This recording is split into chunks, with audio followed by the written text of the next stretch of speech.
Giduso na sa ilang Certificate of Candidacy alang sa 2025 election ang DFPG Panday Bayanihan Party List nga inspired sa legasiya og heroism ni kanhing Fernando Poe Jr.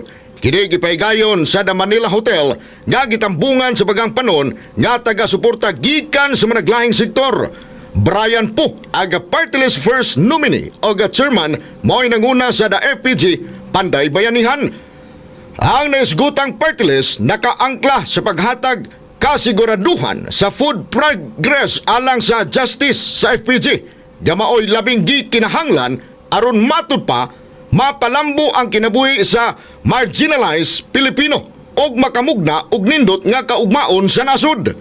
Midoyo usab sa pag-file sa ilang COC ang mga kaubanang nominees nga sila si Hias Dolor, asawa ni Oriental Mindoro Gobernador Hormolito Bones Dolor og Mark Patron, local leader, gado na strong commitment sa pagpanerbisyo. Ang presensya sa duha ka mga key figures nakapalig-on sa pundasyon sa party list.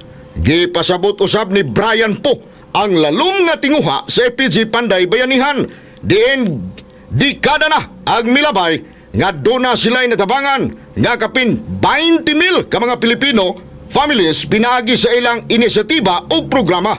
Sa nasgutan og nagsingabot nga 2025 election, ang FPG Panday Bayanihan misaad ga ipadayon ang tradition of service, helping Filipino families and advocating for policies that ensure quality, community resilience and national progress nga maoy ligasiya ni Fernando Poe Jr. Sentro.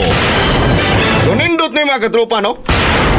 Guys, gutanan, labi na mga katropa sa ato mga kaigsunan kay ang focus manggod anibay sa kining maong party list ang nakaangkla ni pagsiguro sa food progress og justice.